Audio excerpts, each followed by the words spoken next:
Tema firman Tuhan pada saat pagi hari ini yaitu kasih dan anugerah Tuhan. Di dalam kitab 1 Korintus pasal yang ke-15, 1 Korintus pasal 15 kita baca bersama-sama di ayat yang ke-10. Tetapi karena kasih Allah, aku adalah sebagaimana aku ada sekarang, dan kasih karunia yang dianugerahkannya kepadaku tidak sia-sia. Sebaliknya, aku telah bekerja lebih keras daripada mereka semua, tetapi bukannya aku, melainkan kasih karunia Allah yang menyertai aku. Bicara tentang anugerah Allah, itu adalah kemurahan hati Allah yang tidak pantas diterima oleh orang yang layak untuk dihukum. Siapa orang yang layak untuk dihukum? Yaitu saya dan saudara. Kenapa kita layak untuk dihukum? Karena setiap manusia itu sudah kehilangan kemuliaan Allah, hidup di dalam dosa. Dari zaman Adam, ketika Adam jatuh di dalam dosa, dosa itu menjadi hal yang sangat serius di hadapan Tuhan, saudara. Dan penyelesaiannya itu hanya karena Yohanes pasal 3 ayat yang ke-16. Karena begitu besar kasih Allah akan dunia ini, sehingga ia mengaruniakan anaknya yang tunggal, supaya barang siapa yang percaya kepadanya tidak binasa, melainkan beroleh hidup yang kekal. Itulah kasih dan anugerah Allah. Bukan tentang seberapa banyak apa yang kita perbuat untuk Tuhan. Bukan tentang baiknya diri kita, saudara. Bukan tentang benarnya kita. Bukan itu. Jadi istilah kasih dan anugerah Allah itu mengungkapkan sikap Allah menyediakan keselamatan bagi manusia. Bagaimana saya dan saudara memaknai ataupun memandang tentang kasih dan anugerah Allah yang terjadi, yang dikerjakan Tuhan dalam hidup saya dan saudara.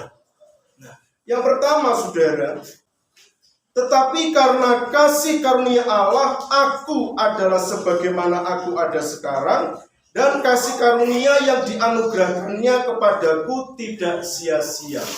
Bahwa Tuhan Yesus yang mengatur seluruh hidup kita.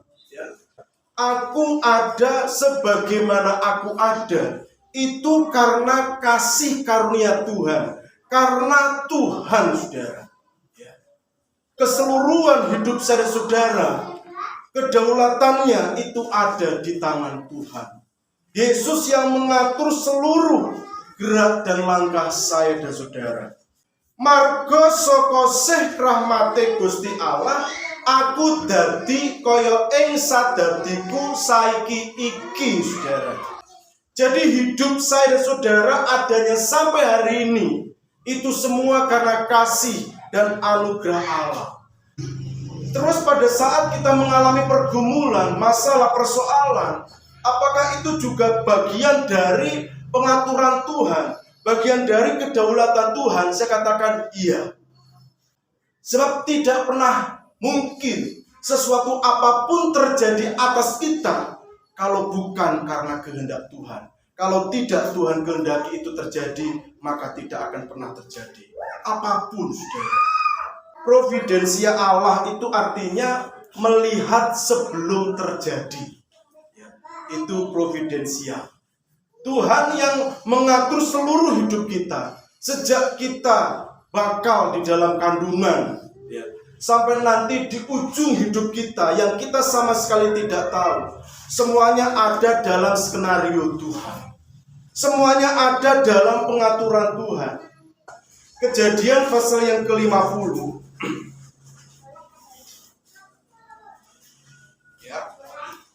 Yusuf adalah pribadi yang berada dalam providensia Allah, dalam pengaturan Tuhan atas hidupnya. Kejadian pasal 50 ayat yang ke-20. Kita baca sama-sama. 2, 3.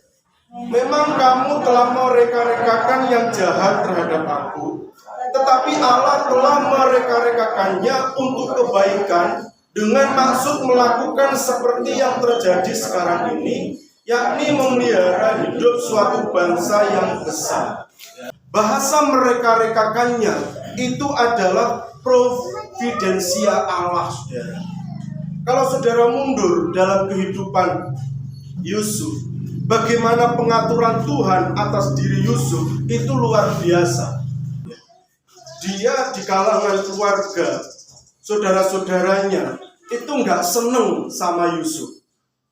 Saudara-saudaranya itu hanya cari cara bagaimana Yusuf ini celaka.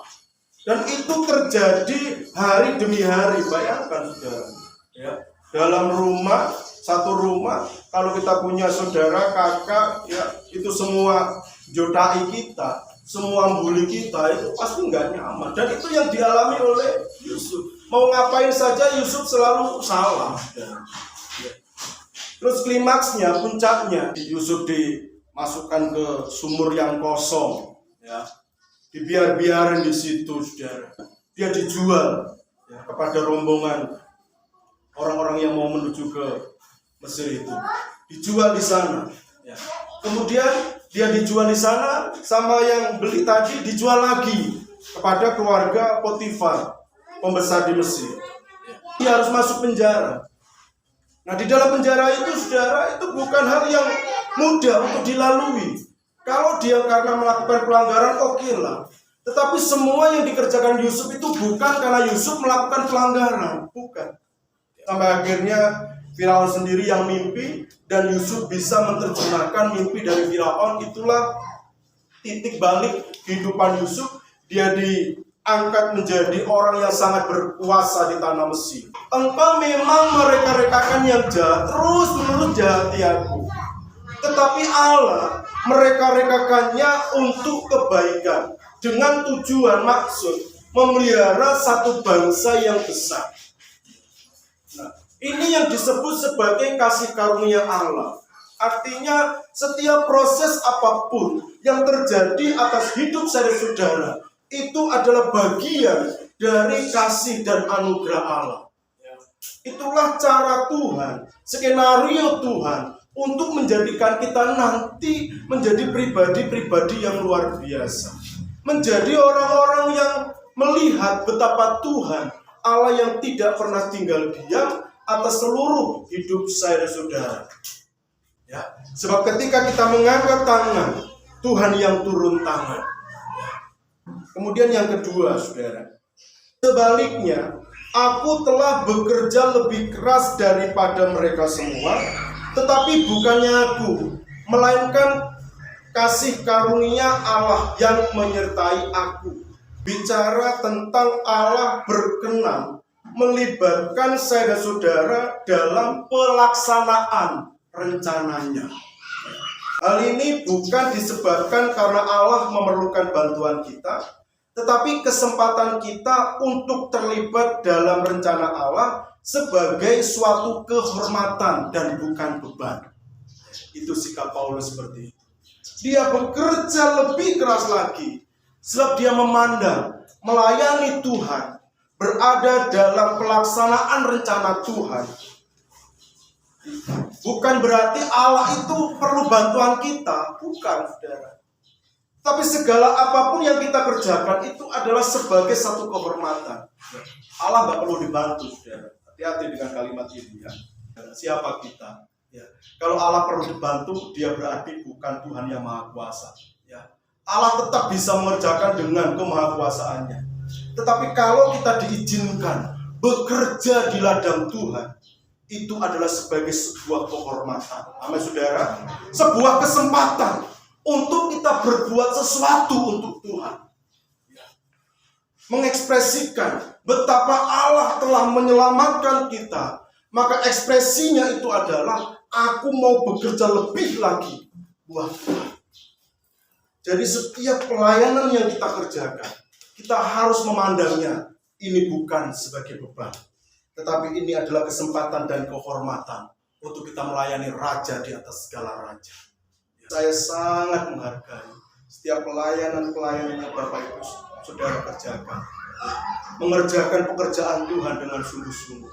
Ya. itu adalah kehormatan yang Tuhan percayakan kepada kita. Ya, selama ada kesempatan untuk melayani Tuhan, layanilah Dia dengan sungguh-sungguh. Dedikasikan seluruh kehidupan kita untuk melayani Tuhan. Ya. Terlepas dari situasinya, saudara. Ya. Ini yang disikapi oleh Petrus dan teman-teman. Ya. Meskipun mereka harus dianiaya, mengalami intimidasi, tekanan yang begitu luar biasa, tapi karena ini adalah pelayanan, kehormatan, kesempatan, dia luar biasa, saudara. Dia bersukacita. Kisah Rasul pasal 5 ayat 41 dan 42, 2, 3. Rasul-rasul itu meninggalkan sidang mahkamah agama dengan gembira, karena mereka telah dianggap layak menderita penghinaan oleh karena nama Yesus. Dan setiap hari mereka melanjutkan pengajaran mereka di bait Allah, di rumah-rumah orang, dan memberitakan Injil tentang Yesus yang adalah Mesias. Yang mereka alami adalah rasul-rasul itu disesah, mereka dianiaya, ya, mereka dicambuk, saudara, ya, mereka diintimidasi, ya. Tetapi respon rasul-rasul itu adalah mereka dengan gembira. Ya. Itu hanya bisa terjadi ketika rasul-rasul ini memandang bahwa ketika mereka melayani Tuhan, mengerjakan segala sesuatunya untuk Tuhan, ini adalah kesempatan dan kehormatan yang Tuhan percayakan untuk mereka kerjakan. Ya, sehingga nggak ada di situ yang namanya bersungut-sungut, nggak ada di situ yang namanya menyalahkan yang lain, saudara, tidak ada. Tetapi yang ada adalah, mereka mengucap syukur, mereka bergembira, mereka memuliakan Tuhan. Meskipun fisiknya itu ditekan begitu luar biasa, tidak masalah. Paulus mengatakan, memang aku semakin merosot, kekuatanku semakin hilang, semakin rapuh. Tapi kalau bicara tentang manusia batinia, ya, aku semakin menyala-nyala, aku semakin bergairah. Ya. Sebab ini adalah kehormatan. Ini adalah kesempatan. Semuanya kita kerjakan tentang kerajaan Tuhan, supaya nama Tuhan itu yang dipermuliakan. Segala keagungannya itu untuk Tuhan. Tuhan berkenan melibatkan kita dalam pelaksanaan rencananya. Itu adalah sebuah anugerah.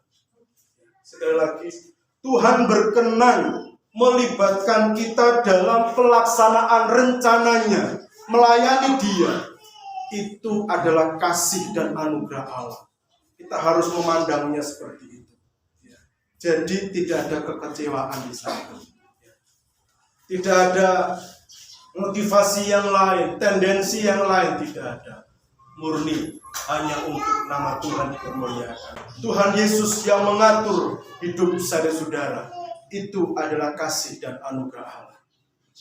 Bahwa Allah berkenan melibatkan kita dalam pelaksanaan rencananya. Itu adalah kasih dan anugerah Allah. Dan kita akan mengerjakannya dengan segenap hati kita. Sehingga nama Tuhan dipermuliakan. Tuhan Yesus memberkati kita. Puji nama Tuhan. Kita tundukkan kepala dan